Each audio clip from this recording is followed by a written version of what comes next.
everyone. Dr. Victoria Scarbo here, speaking to you from the Seeds of Transformation Healing Center in Wareham, Massachusetts. It is time for Taroscopes. We're going to be doing the Taroscopes for the year 2023. So this is going to be a reading for the entire year, but it's also a reading for January, okay? And I'll point out in the reading where I feel like January is most present. But before we get into the reading, I want to just talk a little astrology, just a bit. Of course, Pisces is a water sign. It is a mutable water sign. Mutability means changeability. And anybody who knows a Pisces knows that they are very changeable. And that's the nature. It's the nature of change and mutation and letting go and releasing so that we can move into something new, which would be the next sign, Aries, in the case of Pisces, which is cardinal. So that's the way it sort of works. We start in cardinal, we fix it in the fixed signs, and then it mutates and changes in the mutable signs. And so there's a mutability about Pisces. Sometimes makes it difficult to pin the Pisces down, as it were. And you can see behind me, I have my Feast of the Seven Fishes that Ona made for me, a Pisces. She has Saturn in Pisces. And I have my Pisces painting here. I have my moon in Pisces. So of course, this is always a reading for me as well. And in point of fact, Saturn is going to be moving into Pisces. That occurs on the 6th, I believe, of March. Let me just double check that. Yes, the 6th of March. It's also the day of the full moon. There's a full moon in Virgo on that day, with the sun, of course, in Pisces. And Saturn moving into Pisces, where it will be for approximately 3 years. It moves out of Pisces in November. It moves out of Pisces in 2026. Now, Pisces is an interesting energy because, as you know, as a Pisces is about dissolution. It's about letting go. It's also about the ideal in a situation. So there's an idealism, sometimes sort of pie in the sky, a little bit too airy fairy, a little bit, giving people too much credit. That can be with Pisces, because Pisces looks through the eyes of the soul. It doesn't really look through the eyes of the personality. In fact, Pisces barely has a personality because it's at the point in the zodiac where we're letting go of our individuality and we're moving into the most collective of places, which is source. So as Saturn moves through Pisces, Saturn is a stress tester, right? And so Saturn's going to test your imaginings, your beliefs. Now, some will, if Saturn finds them capable of moving and doing something with them, Saturn will utilize them. But Saturn will also dissolve things away if it's not meant for you to be going in that direction. And it is a little bit out of our control anyway, and that's for everybody, right? Saturn and Pisces, Saturn's gonna be moving through Pisces for everybody. For you, it's moving through your first house. And so you're gonna have to redefine yourself to be let go of, and what do we need to move in a new direction around. So there is this energy for Pisces of death and rebirth. Not so uncomfortable for Pisces as it is for other signs, because Pisces usually sort of is in that sort of nebulous place. The more strict and worldly energy of Saturn can be much more of a challenge for Pisces than the more mystical side of it all. But it happens every 30 years. The last time, I believe, was 92. So you can go back, if you're old enough, to go back to those years and see what was going on. And then it depends on what house it's in, right? Where's Pisces, Saturn and Pisces moving through? That depends on more on your ascendant. So the first thing we're going to look at is the Illuminated Earth Oracle. This is going to just give information about what it is that the Pisces needs to focus on in 2023. Let's take a look. I'm going to pick 3 cards. I've been using this oracle deck for all of the signs. So this will be a commonality in all of the signs. And it would be interesting to see if you look at your sun and your moon and your ascendant, if any of the cards repeat themselves. First card up is wisdom. How wise are you, Pisces? Pretty damn wise. You know, Pisces is the last sign of the zodiac. So you've been through all the steps. Now you're at the last step there. You know, it's the last step until you start the new step again, right? So it's not like it's the end. It's just the end of the end and a new beginning coming forward. But there's wisdom there. So you need to use all your wisdom that you've accrued.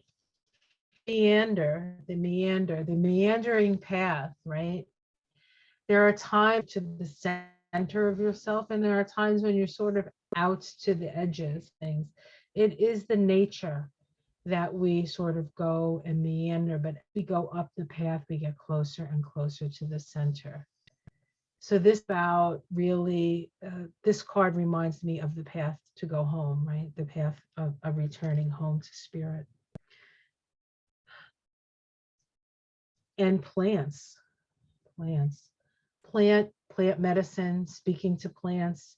I have my moon in Pisces and plants talk to me.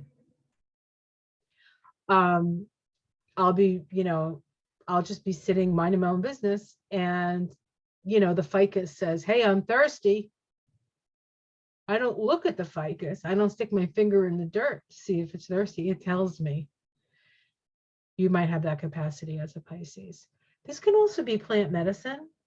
So if you dabble in plant medicine, or if you're curious about plant medicine, this may be the time to explore that. Now, that being said, Pisces does have a tendency to be a bit escapist and does have a tendency to maybe get a little bit too far into the ethers because, face it, life on Earth is hard and it's painful, especially when you're super sensitive like a Pisces.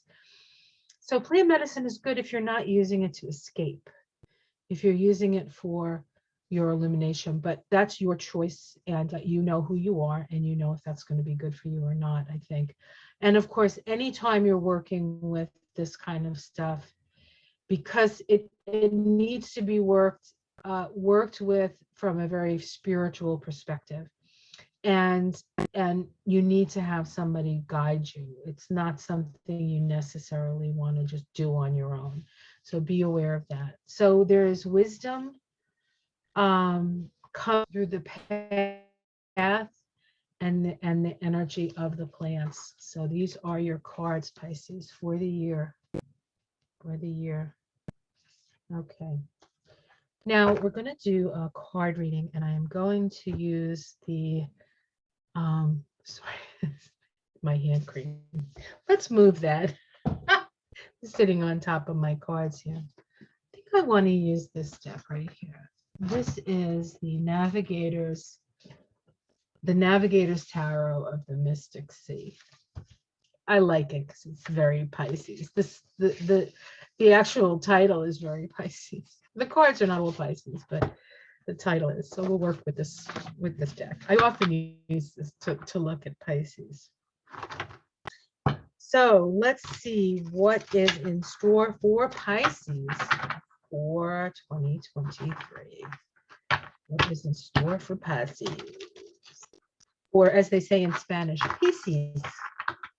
I learned that in Spanish class in high school.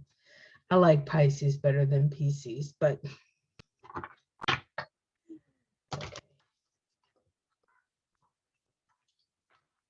took Spanish in high school. Can't really speak hablos, no. I'm trying to remember my Spanish. Mind you, my birth mother is Puerto Rican. You think it would be in my genes? Not. My Spanish teacher used to say, you have to think in Spanish, and then you can't think in English and translate it into Spanish. You must think. I was like totally I can't speak in Spanish. I get what she's saying now, but you know, when you're 14, you're like, what is she talking about? She was a Pisces. All right, let's see what we got, Pisces. Me too, right? Pisces. Is the first card? Yeah, okay. So we start with the Page of Swords. It's an ink card for the Page of Swords, different from most Page of Swords cards. This guy is like climbing up the side of a mountain. Yeah, that looks like fun. With the sword by his foot, that doesn't look fun. And we have the bird. I don't know, trying to peck his head or what's going on, but there's a sense as we start this year that you're in a little bit of a precarious position. You're moving on something new, something maybe slightly dangerous, something where it's really important that you get a foothold, that each time you step up, you have a foothold in order to go to the next step. So I would say your progress is going to be steep and careful this year. It's very important. And the feet. Pisces rule the feet. So in this card, I would say it's best to make sure that each step that you take, you have a strong foundation underneath you before you take the next step. And the page is usually an energy of somebody who doesn't necessarily have experience in what they're doing. And so it's a learning process. Actually, the Page of Swords is associated with the sign of Gemini. But so there's this sense of learning, and perhaps the fact that the Page of Swords deals to take some courses about things you don't know. So before you take the next, find out how to do it, how best to do it. It's not going by the seat of your pants here, because going by the seat of your pants is pretty much going, like, you know, mostly downhill. Not that that's bad, or sliding across like into third base or into home in some cases, but this is more about a climb. Let's see the challenge to that. We have the Hermit. We have the Hermit. Now, the challenge here is to not try to do this by yourself. You need help. You need help. You need people who have the wisdom that can help you get where you need to go. So don't be afraid to ask for help. Now, Pisces is the first one in line if somebody needs help, right? Pisces, Virgo, and perhaps Libra. Like, I'll help. I help. So don't be afraid to ask for help. Get good, sound, professional advice as you navigate a rather treacherous course. Underneath it is the foundation. This is a time for you to build your foundation. This is a time for you to look at your finances, something that Pisces doesn't really like to do. They'd rather live in the world of, you know, of imagination and possibilities. The Three of Pentacles is also about working with people who are good at what they do. So it's not just about, you know, you having your finances in order, which is very important, but also the ability to work with others. So you have to be your best self. They'll be their best self. And the interesting thing is, it's the foundation of the reading, and the card is called Foundation. This is a Capricorn card, so you know. And Capricorn's all about structure and foundation. In the path, we have the Six of Swords. This is in this deck, it's like escaping from the swords, moving across the water, the emotions, the deep emotions, to safe ground. And so you have been navigating that, and whether it's been the immediate past or your whole life, moving away from conflict. In the sky, we have the Fool card. So something completely new that you haven't done before is available to you. This is the leap of faith. I have to say, this is the fourth Tower Scope I've done. And this is the third time I've pulled the Fool card. So that indicates to me that there's a lot of people who are going to be doing something they've never done before. And it takes a leap of faith, and it takes faith that it's the right thing. You don't know until you're in it, right? You don't know, but you can work it. You can always work it. In the immediate future, we have the High Priestess. The High Priestess. What do they call this? The Arch Priestess, right? The High Priestess. And so the High Priestess is it's a feminine power card. It's connected to the moon. It's about being in your power. It's about knowing things, but not necessarily sharing it all. Okay. Not everybody is ready to hear the truth, or not everybody's ready to hear the other side of things. So you do need to be careful. It's a very, very psychic card. And this immediate future card, I will call the January card. So things will be revealed to you in January. Things will be revealed to you. And it comes through, straight through on the Tree of Life, from crown to heart. In fact, in the Tree of Life, we have the crown, which is associated with the crown chakra, our direct connection to spirit. And this is the path of the High Priestess. And it goes right into Tipreth, which is connected to the heart. Neptune's sun. Neptune's sun. Neptune is your ruling planet, Pisces. And of course, Neptune's in Pisces, and Neptune will continue to be in Pisces until 2026.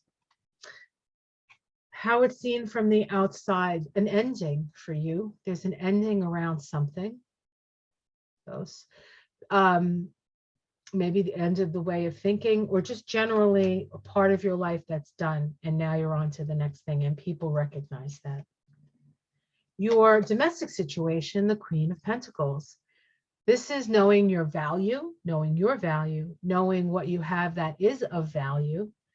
That could be things, or it could be knowledge, or it could be experience, or it could be whatever it is that you know that you value. This is also saying that you need to attend to your financial stuff so that you can maintain your position sort of in your garden, hopes and fears, illusion, drugs, alcohol, right?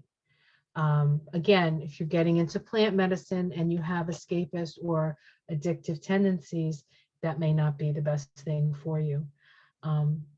You need to, if you're going to do something like that, you need to have somebody who knows more and has the wisdom, hermit, right?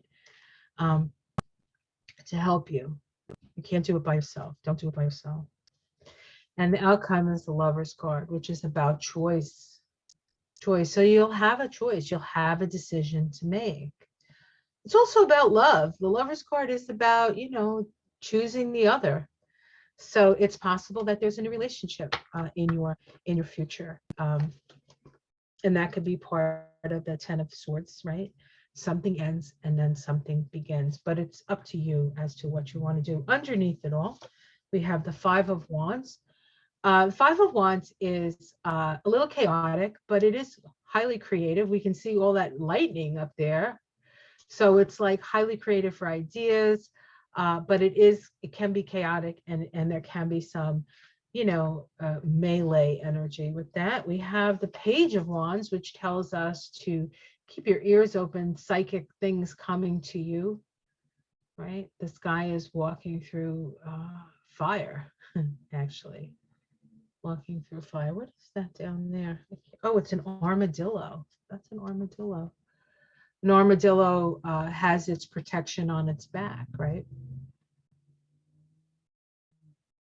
Transformational energy. Yeah. Things are changing and you have to change with them, right? And then we have the Queen of Cups, which is psychic ability, compassion. Here's the moon again. We have the moon. Remember the Arch Priestess or the High Priestess? She's associated with the moon as well. And so this is a very powerful card in general, but especially for water signs. It's like using your power for the good. using your power for the good. So, wow, that's quite a reading. So I would say mostly you're going, things are a little treacherous for you, but ask for the help that you need, get the support that you need, and you will succeed.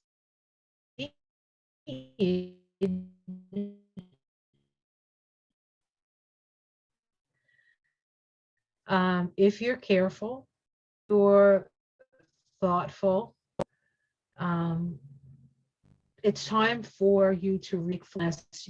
You make sure your foundation in Pisces is asking you to do, to stabilize your foundation, to make your dreams and your aspirations real. That's what Saturn does. It makes things real. It makes the bad stuff real, like you really have to deal with your finances, Pisces, but it can also make your greatest dreams real.